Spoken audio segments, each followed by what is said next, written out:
Assalamualaikum warahmatullahi wabarakatuh dan salam sejahtera. Bersama dengan Cikgu Fanida lagi sekali dalam mempelajari biologi tingkatan 4 KSSM. Pada kali ini, Cikgu akan meneruskan lagi sambungan daripada tajuk bab 14, sokongan dan pergerakan dalam manusia dan haiwan, bahagian 2.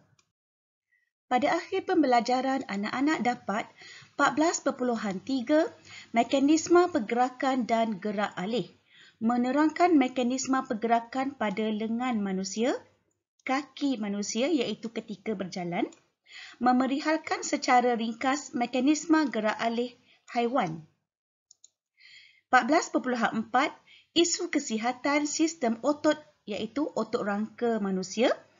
Memerihalkan isu kesihatan yang berkaitan dengan sistem otot rangka manusia seperti osteoporosis, osteomalacia, rickets, arthritis, skoliosis. 14.4.2 mewajarkan amalan untuk menjaga kesihatan sistem otot rangka. 14.3 mekanisme pergerakan dan gerak alih. Mekanisme pergerakan pada lengan manusia melibatkan tindakan otot bicep dan juga otot tricep. Rajah 14.14 menunjukkan tindakan kedua-dua otot berantagonis ini menghasilkan pergerakan lengan. Ingat lagi tak anak-anak maksud otot berantagonis?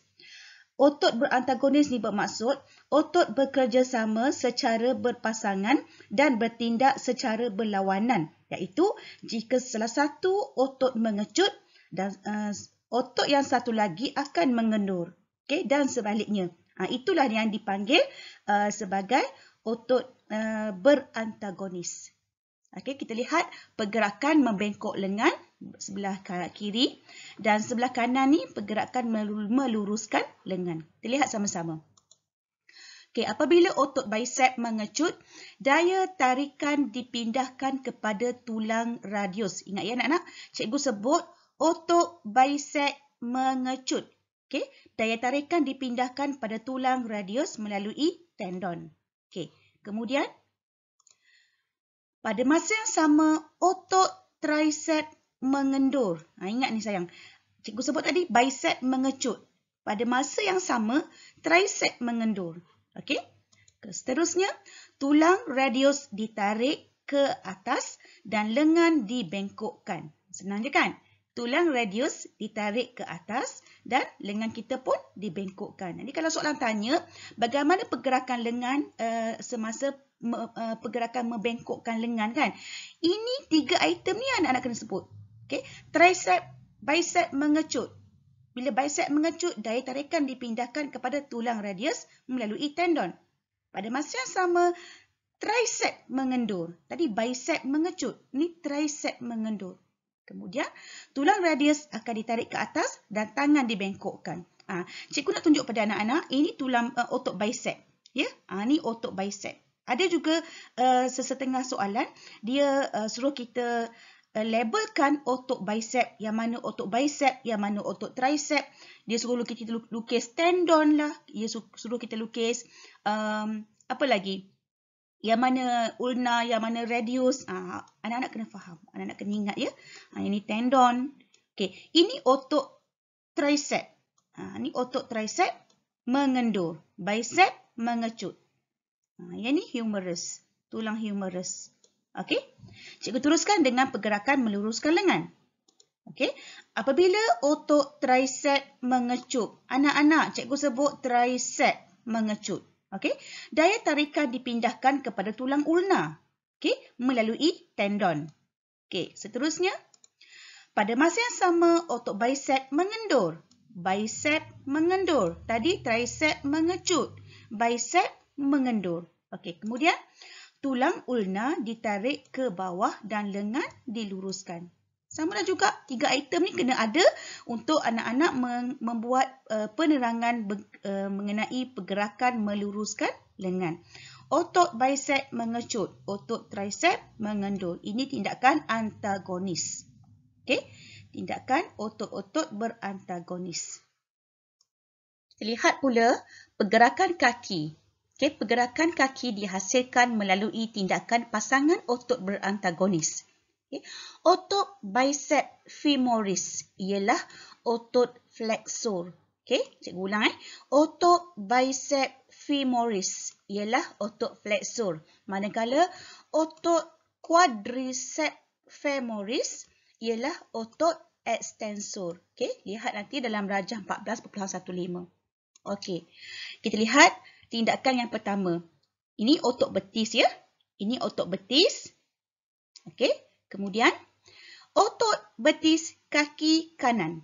Okey, kalau boleh, apa yang cikgu cakap ni anak-anak buat. Cikgu sebut otot betis kaki kanan. Okey, tengok kaki kanan anda. Okey, masa anak-anak hendak melangkah, ya. Okey, otot betis kaki kanan akan mengecut supaya tumit kaki diangkat. Okey, semua sekali angkat tumit kaki belah kanan. Okey, kemudian apa yang awak lakukan? Tapak kaki menolak ke bawah, ke atas tanah. Maknanya tapak kaki anak menolak ke bawah, ke atas tanah. Itu maksud dia. Kan? Perasan tak? Awak berjalan je selama ni. Tapi awak tak tahu apa yang sedang berlaku pada otot kaki awak. Okey? Kemudian, tengok nombor 2 ni pula. Okey, tengok nombor 2 ni. Kaki kanan. Kaki kanan kat sini kan? Ni kaki kiri kan? Okey, tengok. Otot bicep femoris mengecut dan menarik femur. Tengok penerangan dia. Pada masa yang sama, otot bicep femoris. Ingat otot bicep femoris ialah otot flexor kita. Dia akan mengecut untuk membengkokkan kaki pada sendi lutut. Kaki kanan anak-anak dinaikkan. Okey, kaki kanan anak-anak dinaikkan. Tengok ni tak panah ni. Kaki kanan anak-anak dinaikkan. Okey, kemudian. Tengok nombor 3. Otot quadricep femoris mengecut dan meluruskan betis kat sini kan. Tengok ni. Okey, tadi dia macam ni. Tadi dia macam ni. Sekarang ni dia dah pergi ke depan ni. Okey, tengok penerangan dia. Apabila kaki kanan tidak bersentuh dengan tanah. Kaki kanan anak-anak pada masa tu tidak bersentuh dengan tanah kan? Okey, apa dilakukan? Berat badan disokong oleh kaki kiri. Berat badan anak-anak disokong oleh kaki kiri yang bersentuh dengan tanah. Jadi, otot quadricep kat sini ya, otot quadricep femoris iaitu otot extensor akan mengecut dan meluruskan kaki. Okey, dan meluruskan kaki. Kaki kanan dulu ni ya. Cikgu cakap pakai kaki kanan dulu ni. Tak ada kaki kiri lagi ni. Okey, kemudian. Tengok kaki kiri anak-anak yang ni. Yang ni statik lagi. Yang ni statik lagi. Yang ni pun statik lagi. Cikgu sedang cakap tentang kaki kanan dulu ni. Okey, kemudian. Okey. Tengok ni. Kaki kanan anak-anak dah sampai ke tanah kan? Dah menyentuh tanah kan? Yang ni, ini ialah otot tibialis ya. Ini otot tibialis. Okey. Otot tibialis mengecut untuk menurunkan tumit kaki. Tengok ni, tumit dah cecah tanah kan? Okey. Kemudian, tumit kaki kanan menyentuh tanah dan berat badan sekarang disokong oleh kaki kanan. Okey. Keseluruhan urutan diulang dengan kaki kiri. Bila dah ulang kaki kiri, awak dah mencapai, dah nak melangkah kali yang kedua. Okey, selangkah. Cikgu ni cakap menerangkan pada anak-anak nombor 1 hingga nombor 4 baru selangkah itu. Baru kaki kanan. Okey, bila kamu ulang lagi keseluruhan urutan ni diulang, guna kaki kiri pula. Sama je. Baru satu langkah. Okey? Okey, baiklah. Cikgu teruskan dengan mekanisme gerak alih dalam haiwan. Cikgu mulakan dengan ikan dulu ya. Turus vertebra ikan adalah fleksibel dan digerakkan dari sisi ke sisi melalui pengecutan dan pengenduran myotom, iaitu bongkah otot berbentuk W. Okey, lihat rajah 14.16 ni. Ini ialah keratan rentas bagi ikan. Manakala ini merupakan keratan membujuk ikan. Kalau lihat keratan membujuk ikan ni, kita lihat macam bentuk dia macam W kan? Macam tu. Okey. Kalau macam ni dia macam bentuk bulat gitu. Okey. Okey. Ini merupakan otot myotom. Okey, cikgu teruskan lagi. Otot-otot antagonis ini melakukan tindakan berlawanan. Ini membolehkan ikan mengibaskan ekornya. Maknanya, apabila otot myotom di sebelah kanan mengecut, otot myotom di sebelah kiri mengendur. Okey, mengecut, mengendur. Okey. Kemudian, ekor akan mengibas ke kanan. Ekor akan mengibas ke kanan. 14.17.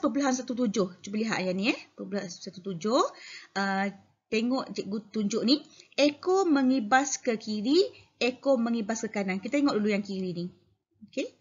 Sekarang ni, ekor mengibas ke kiri apabila otot pada sisi kiri badan mengecut dan menarik ekor ke sebelah kiri.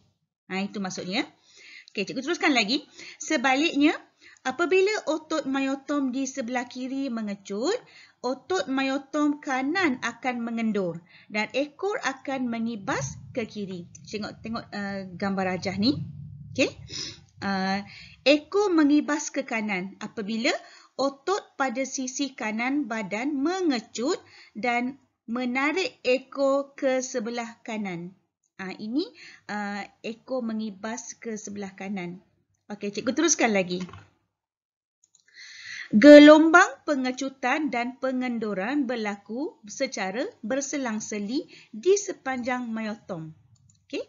Tindakan ini menyebabkan bahagian badan bergerak dari sisi ke sisi, menolak air ke belakang dan ke sisi, lalu badan digerakkan ke hadapan. Maknanya ikan boleh bergerak ke hadapan. Okay, kemudian cikgu teruskan dengan burung. Okay, penerbangan burung.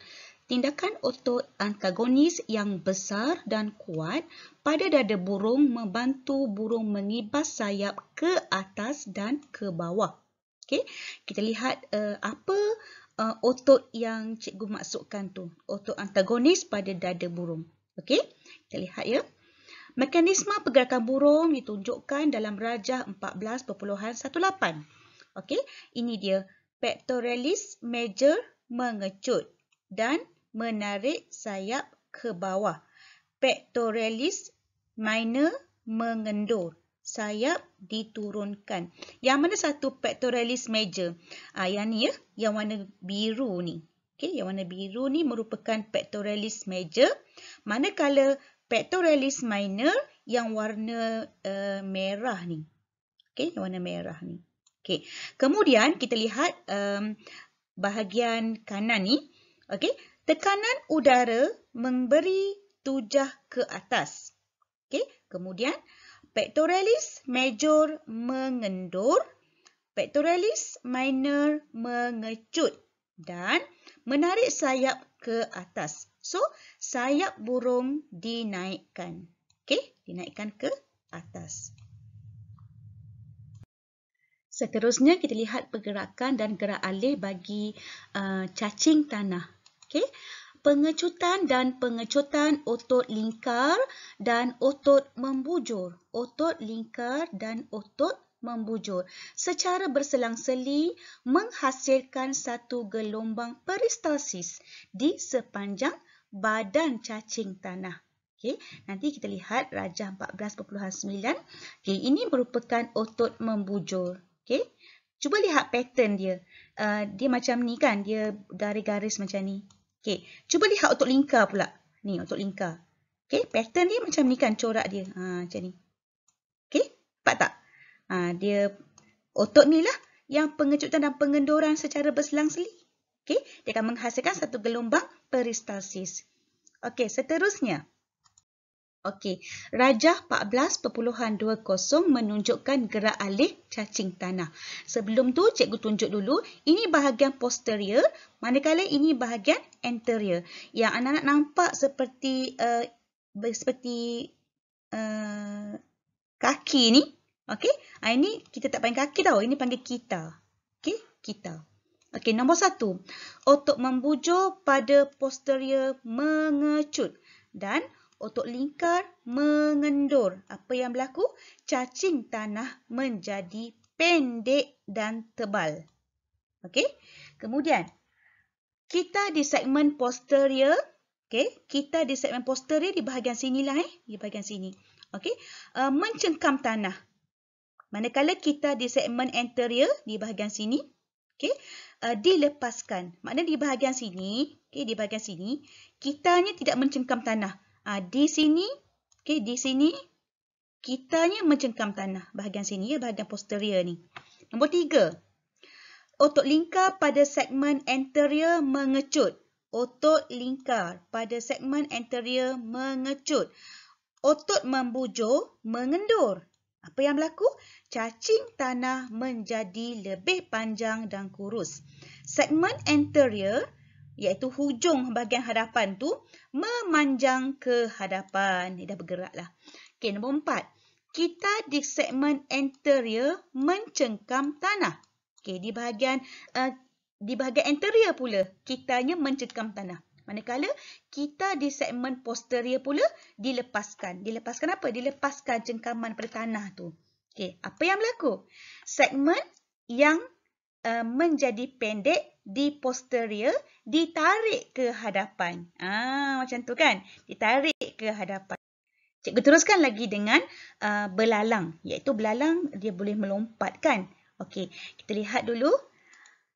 Otot antagonis belalang iaitu otot flexor dan otot extensor. Okey, untuk yang belalang ni, otot antagonisnya ialah otot flexor dan otot extensor yang melekat pada permukaan dalam rangka luar. Okey, ni rangka luar kita. Rangka luar belalang. Okey, kemudian ni otot flexor yang cikgu sebutkan tadi dekat bahagian bawah ni ya. Dan otot extensor di bahagian atas ni. Ni bahagian ni. Okey. Kemudian otot flexor. Ni bahagian bawah ni membengkokkan satu sendi manakala otot extensor meluruskannya. Okey. Kaki belalang yang panjang dan berotot diadaptasikan untuk melompat. Okey, kita tengok sama-sama. Ini dia. Belalang. Okey. Nombor 1, dalam keadaan rehat, otot flexor di bahagian atas kaki belakang mengecut. Okey. Dan kaki belakang ditarik ke arah badan. Inilah. Okey. Okey. Dalam kedudukan ini, kaki belakang dilipat dalam bentuk Z dan bersedia untuk melompat. Ni kalau tengok belalang duduk dalam keadaan macam ni, okey. Duduk dalam keadaan macam ni, belalang ni dah bersedia untuk melompat. Okey. Kemudian, apabila otot extensor mengecut, kaki belakang akan melurus. Okey, kaki belakang akan melurus. Kemudian, seterusnya, kaki yang melurus menghasilkan lentingan. Okey, yang menolak belalang ke hadapan dan ke udara. Okey, boleh ya? Okey, saya teruskan dengan praktis formatif 14.3. Pada pendapat anda, mengapakah burung mempunyai tulang yang berongga? Apa ya? Kalau tulang burung padat, mesti dia berat kan? Apa efek dia kepada burung kalau nak terbang, kalau dia berat? Okey, boleh dapat bayang tak? Boleh bagi jawapan pada cikgu tak? Okey. Tulang berongga adalah ringan dan ini memudahkan proses penerbangan. Okey, cikgu teruskan lagi. Terangkan bagaimana lengan digerakkan ke atas. Ini senang je kan? Okey, awak ingat je. Apabila otot bicep mengecut, tendon menghantar daya tarikan yang dihasilkan oleh otot yang mengecut kepada lengan. Pada masa yang sama, otot tricep mengendur. Okey, akibatnya siku membengkok dan tangan digerakkan ke atas. Okey, seterusnya. Nombor 3, terangkan mekanisme gerak alih ikan. Kalau ikan, otot antagonisnya nama dia apa? Ingat lagi tak? Otot myotom. Okey. Okey, jawapan dia, turus vertebra ikan adalah fleksibel dan digerakkan dari sisi ke sisi melalui pengecutan dan pengenduran otot myotom, iaitu bongkah otot yang berbentuk W. apabila otot myotom di sebelah kanan mengecut. Otot myotom di sebelah kanan mengecut ya anak-anak. Otot myotom di sebelah kiri akan mengendur. Okey, dan ekor akan mengibas ke hadapan. Sebaliknya, apabila otot myotom di sebelah kiri pula mengecut, otot myotom kanan akan mengendur dan ekor akan mengibas ke kiri. Gelombang pengecutan dan pengenduran secara berselang-seli di sepanjang myotom menyebabkan bahagian badan bergerak dari sisi ke sisi, menolak air ke belakang dan ke sisi, lalu badan digerakkan ke hadapan. Anak boleh faham tak? Boleh kan? Kalau boleh, cikgu nak anak-anak buat macam satu kolom tak apa. Satu kolom nak menunjukkan bahawa apabila otot myotom sebelah kiri, apabila otot myotom sebelah kanan, ekor mengibas sebelah mana, lagi senang. Okey? Nombor 4, huraikan bagaimana seekor belalang melakukan lompatan. Okey, jawapan dia, belalang mempunyai kaki belakang panjang yang boleh dilipat dalam bentuk Z. Dan kedudukannya sebegini berfungsi sebagai spring lompatan. Okey, spring lompatan.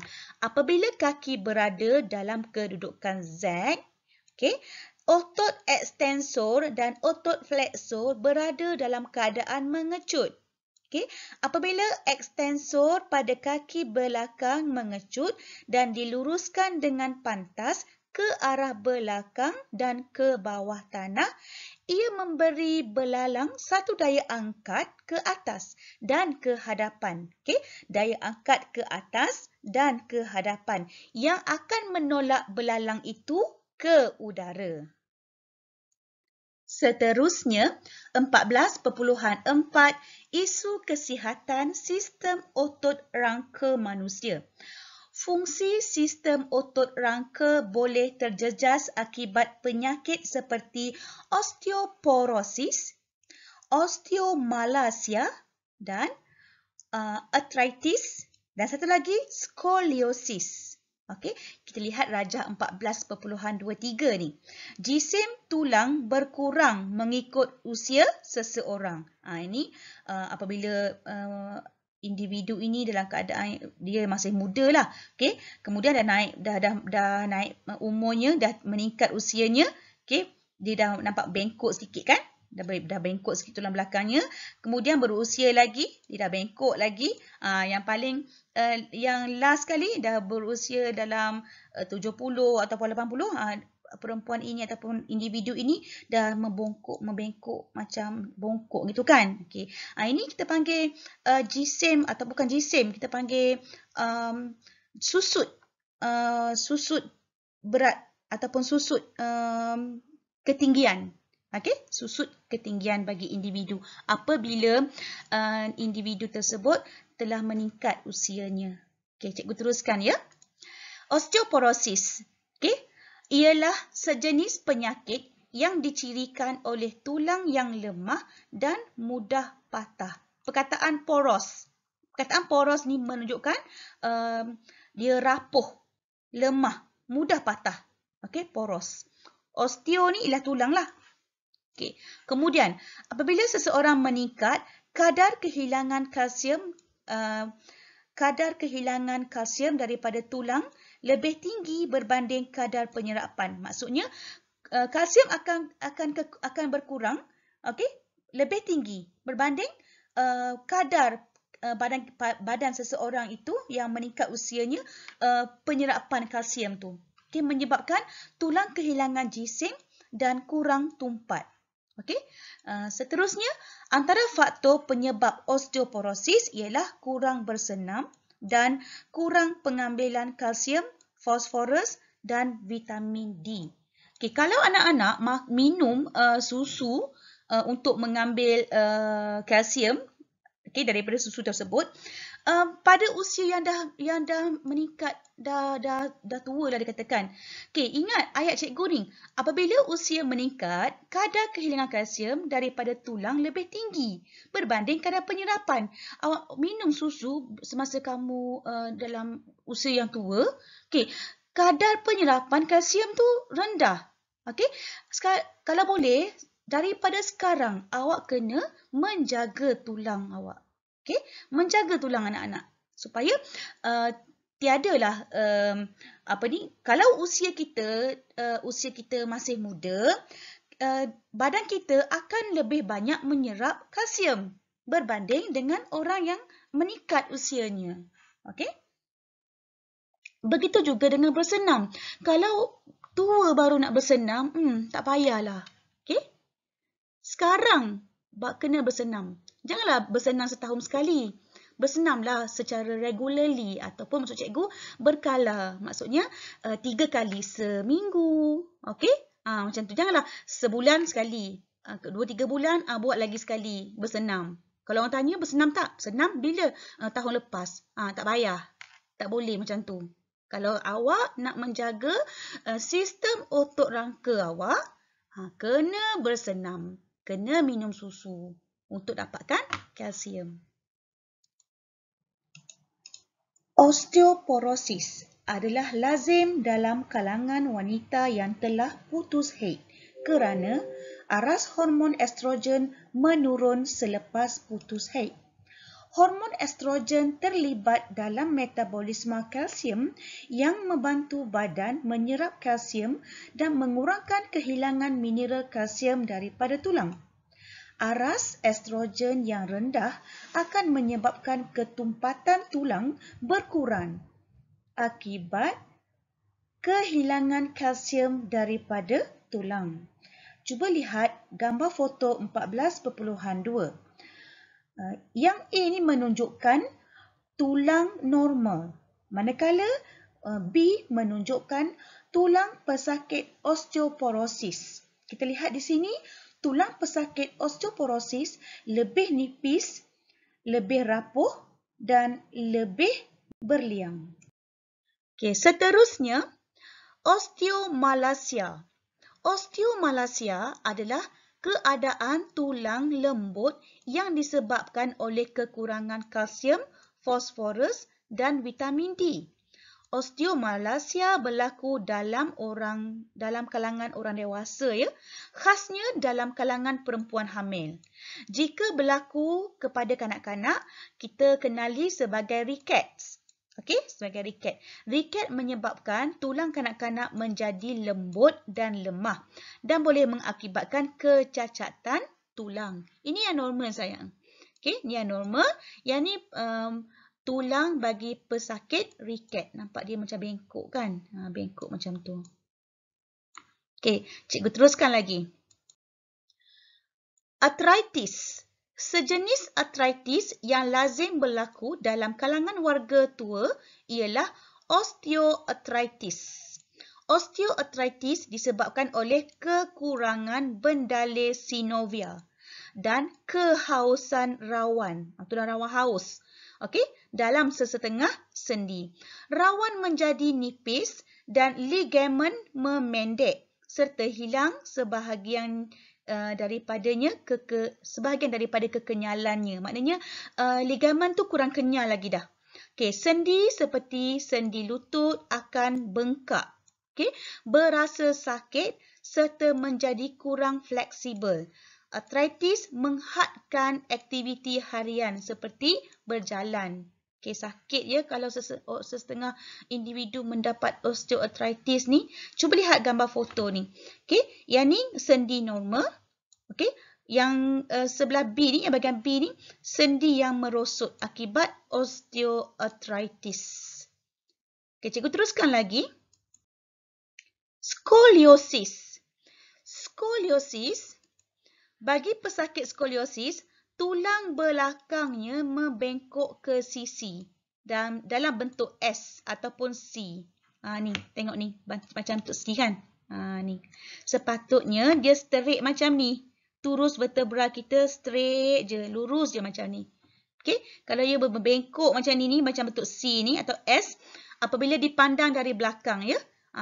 Nanti kawan-kawan lelaki lah, jangan perempuan pula. Kawan-kawan lelaki sama lelaki, tengok tulang belakang kawan awak. Kalau straight macam ni baguslah. Kalau yang ada macam ada bengkok macam huruf C ni, ini merupakan skoliosis. Okey. Skoliosis mungkin disebabkan oleh faktor genetik atau pertumbuhan tulang belakang yang tidak normal semasa perkembangan akil balik. Sebab itulah cikgu harap sangat anak-anak kalau boleh duduk tu postur yang betul. Postur ke postur? Postur yang betul. Okey? Kedudukan anak-anak.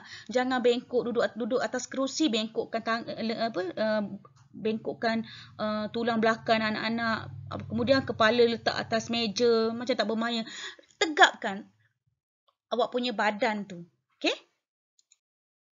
Okey, seterusnya amalan untuk menjaga kesihatan sistem otot rangka. Okey, postur badan yang betul. Postur merujuk kepada posisi badan seseorang ketika duduk, baring, berjalan dan berdiri. Okey, apabila kita berdiri ataupun duduk, kita tidak seharusnya berkeadaan bongkok. Membongkok meletakkan beban yang tinggi pada turus vertebra dan menyebabkan keseluruhan vertebra tidak sejajar. Okey, keadaan ini menghalang pengaliran darah, menekan pada saraf dan organ utama. Kedua, senaman.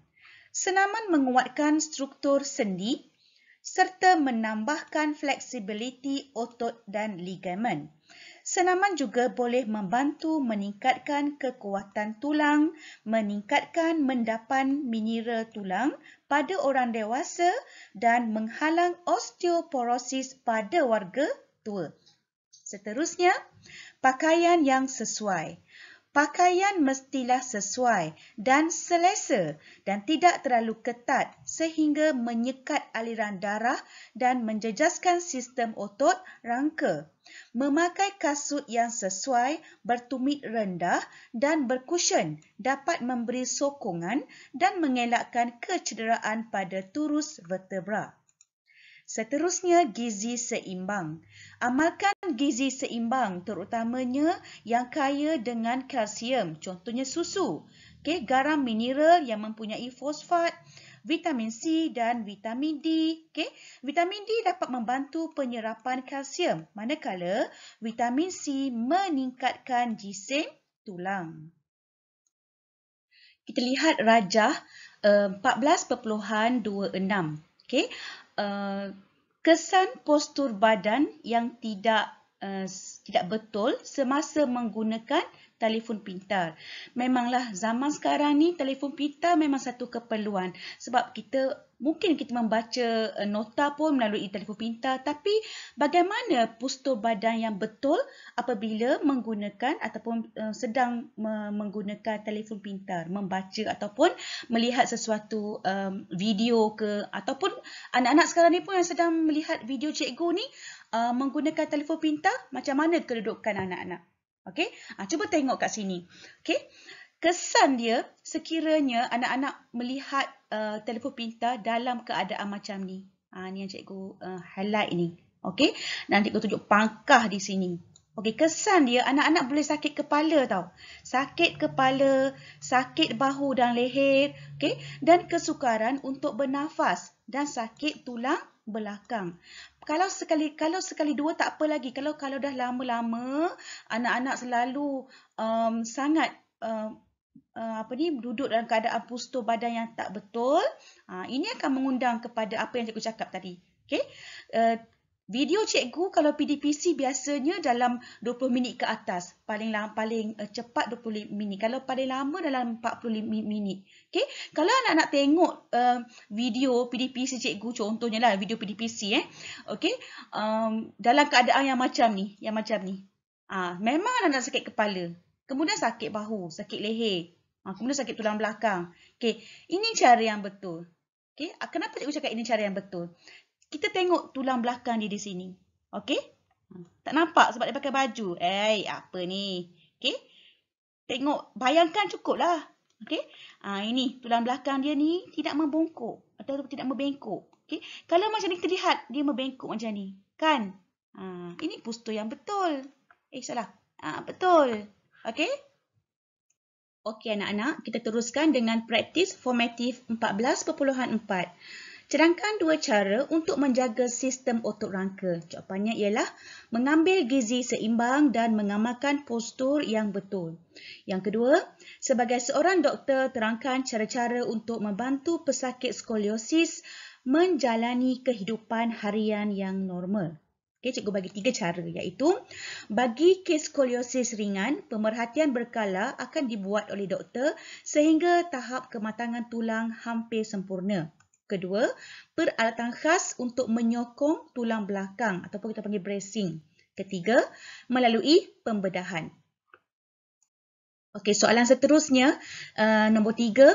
Nyatakan maksud osteoporosis dan terangkan langkah yang boleh diambil pada usia muda untuk mencegah osteoporosis pada usia tua. Okey, jawapannya ialah osteoporosis ialah sejenis penyakit yang menyebabkan tulang menjadi nipis, lebih poros dan mudah patah. Rapuh pun ya.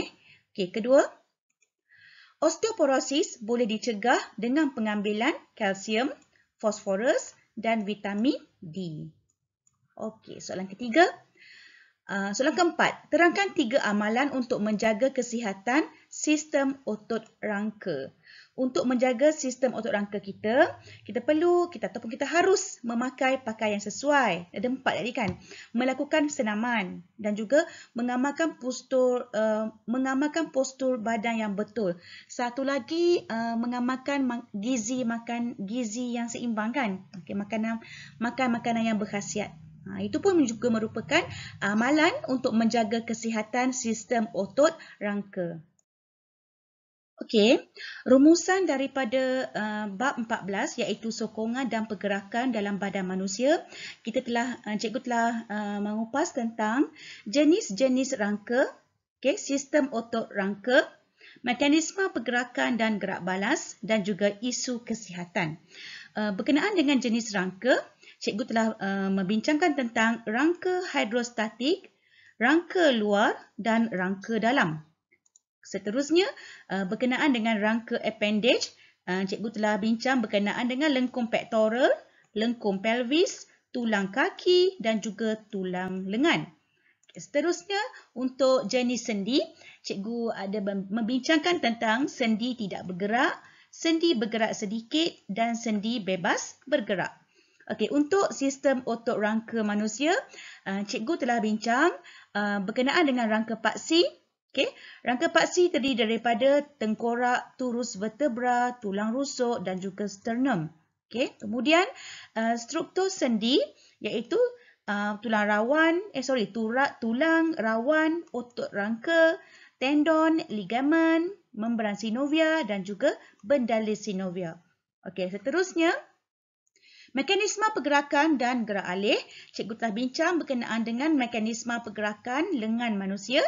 Ingat lagi, otot bicep dengan otot tricep dan juga kaki manusia iaitu bicep femoris dan quadricep femoris. Okay. Kemudian, mekanisme pergerakan dalam haiwan. Cikgu terangkan berkenaan dengan ikan. Otot antagonis ni ialah otot myotom. Burung, otot antagonisnya ialah otot pectoralis major dan otot pectoralis minor. Pectoralis major dan pectoralis minor.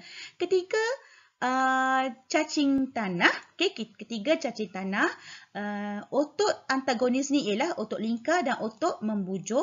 Manakala belalang pula otot flexor dan juga otot extensor sebagai otot antagonis.